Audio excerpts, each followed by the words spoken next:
Hey guys, welcome back to Auto Repair guys. Our mission here at the garage is to save you guys as much money as we can. That's why we make these absolutely free videos guys. Let's go ahead and start on it now.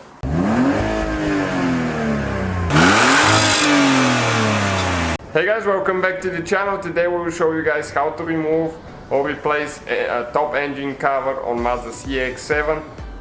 So stay with us guys, we're gonna go ahead, start on it. We'll be doing engine replacement, so we have quite a few videos if you have one of those Mazdas. Thank you guys for watching, please subscribe and let's grow the channel together.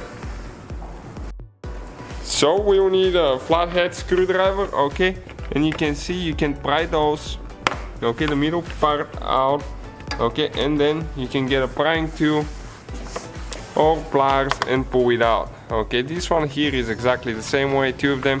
Some models might have different ones, people break them and then install different ones too, so you never know what kind of clips you get. Next, you need to lift it up, and once you lift it up, you need to pull from the back to the front. Okay, those are the two glides right here that it goes to.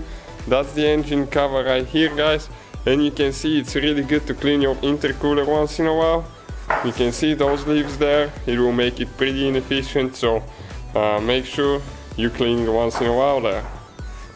So that's how you guys remove and replace, or just remove a top engine cover on Mazda CX-7. So guys, hopefully the video was helpful. If you have any questions, don't hesitate to let us know. Now check out our YouTube channels guys, we have more than 19,000 free repair videos that can save you thousands of dollars in future repairs. That's why we make these absolutely free videos. Hopefully the video will be helpful. Thank you for watching and see you guys next time.